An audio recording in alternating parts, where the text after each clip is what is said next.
Yo, what's up guys? Welcome back to the channel. Empower Webinar gives you free expert advice live every month. And in today's video, I'm going to show you how to watch and benefit from Empower's monthly webinars. The first step is to find the webinar schedule.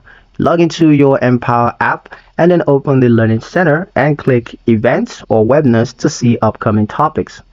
Next is to register for a webinar. So just pick one that interests you, like market trends or retirement planning, whatever it is, and hit register. Now you're gonna need to attend live, or you can just choose to watch later. So just join via the link in your email confirmation, or you can replay past webinars in the archive if you can't make it live. Step 4 is to take notes and ask questions. Be sure to use the Q&A to get tailored answers from experts. Don't be shy to do this. And the final step, of course, is to apply the insights. Update your goals, investments, or budgets in Empower based on what you learn.